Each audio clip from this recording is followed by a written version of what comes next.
Assalamualaikum warahmatullahi wabarakatuh. Salam sejahtera untuk kita semua. Kali ini kita bertemu dalam mata kuliah Etika Administrasi Negara.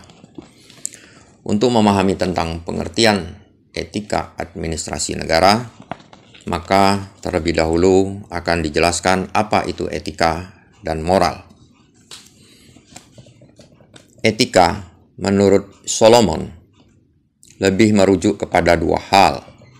Pertama, etika berkenaan dengan disiplin ilmu yang mempelajari nilai-nilai yang dianut oleh manusia beserta pembenarannya. Dalam hal ini, etika merupakan cabang daripada filsafat. Kedua, etika merupakan pokok permasalahan di dalam disiplin ilmu itu sendiri, yaitu nilai-nilai hidup dan hukum-hukum yang mengatur tingkah laku manusia. Sedangkan moral secara umum lebih menekankan pada karakter dan sifat-sifat individu yang khusus di luar ketaatan pada peraturan. Oleh karenanya, moral merujuk kepada tingkah laku yang bersifat spontan seperti rasa kasih, kemurahan hati, kebesaran jiwa, dan lain-lain yang kesemuanya tidak terdapat dalam peraturan hukum. Untuk secara lebih jelas akan dikemukakan pendapat ahli tentang etika. Pertama, oleh Bertens yang mengatakan etika adalah seperangkat nilai-nilai dan norma-norma moral yang menjadi pegangan dari seseorang atau suatu kelompok dalam mengatur tingkah lakunya. Kedua, Darwin mengatakan bahwa etika adalah prinsip-prinsip moral yang disepakati bersama oleh suatu kelompok masyarakat yang menuntun perilaku individu dalam berhubungan dengan individu yang lain dalam bermasyarakat. Sedangkan yang ketiga, sebagaimana disampaikan yang pertama tadi, yaitu dikemukakan oleh Solomon, yang merujuk pada dua hal.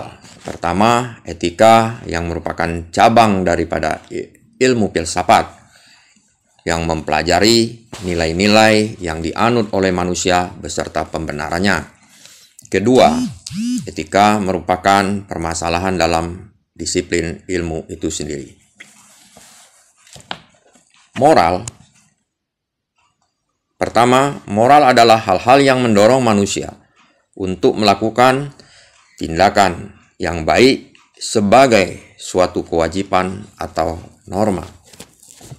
Yang kedua, moral secara umum lebih menekankan pada karakter dan sifat-sifat individu yang khusus, merujuk kepada tingkah laku yang bersifat spontan, seperti rasa kasih, kemurahan hati, kebesaran jiwa, dan lain-lain, yang semuanya tidak terdapat dalam peraturan.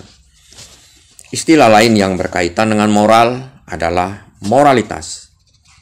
Moralitas dimaksudkan untuk menentukan sejauh mana seseorang memiliki dorongan untuk melaksanakan tindakan-tindakan yang sesuai dengan prinsip-prinsip etika dan moral. Dari penjelasan di atas, maka dapatlah diambil kesimpulan. Yang pertama, bahwa etika adalah cabang dari ilmu filsafat yang berkaitan dengan prinsip-prinsip dan tindakan-tindakan moral atau ilmu pengetahuan tentang kesusilaan atau moral. Kedua, moral adalah hal-hal yang mendorong manusia untuk melakukan tindakan yang baik sebagai suatu kewajiban atau norma. Sedangkan moralitas dimaksudkan sejauh mana seseorang memiliki dorongan untuk melaksanakan tindakan-tindakan yang sesuai dengan prinsip-prinsip etika dan moral. Selanjutnya, untuk memahami etika dan moral sebagai suatu sistem nilai. Secara sederhana, nilai dapat dirumuskan sebagai objek dari keinginan manusia. Nilai menjadi pendorong utama bagi tindakan manusia dari berbagai macam nilai yang mempengaruhi kompleksitas tindakan manusia. Nilai-nilai etika dan moral memiliki beberapa karakteristik. Yang pertama, primer. Moral melibatkan suatu komitmen untuk bertindak dan merupakan landasan yang paling utama sehingga termasuk nilai primer.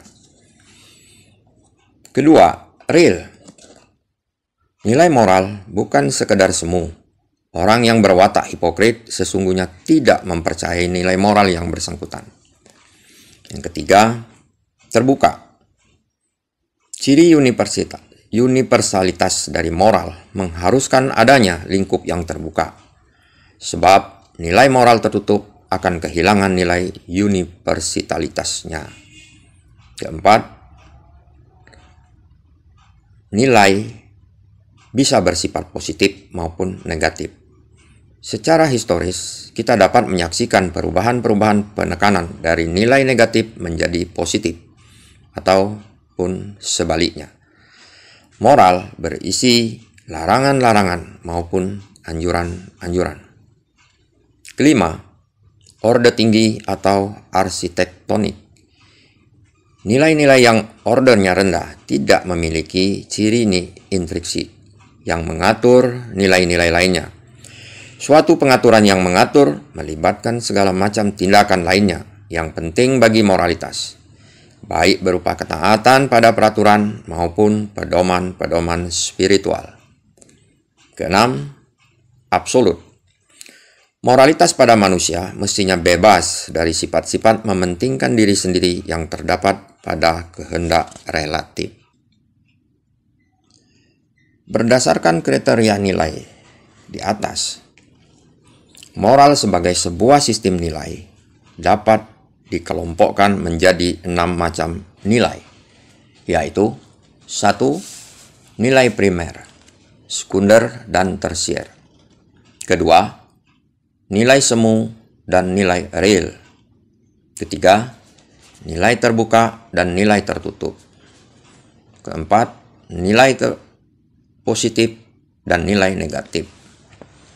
5. Nilai berdasarkan orde dan urutannya.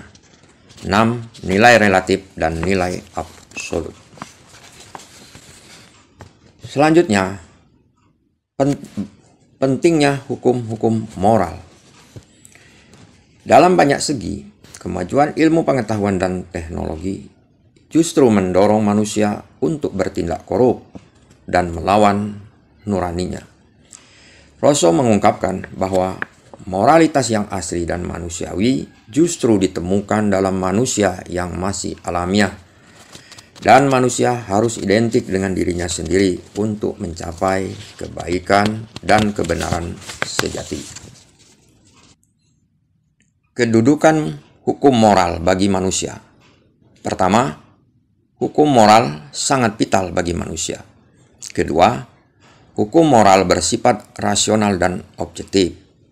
Yang ketiga, hukum moral terdiri dari hukum-hukum universal. Sekian, terima kasih.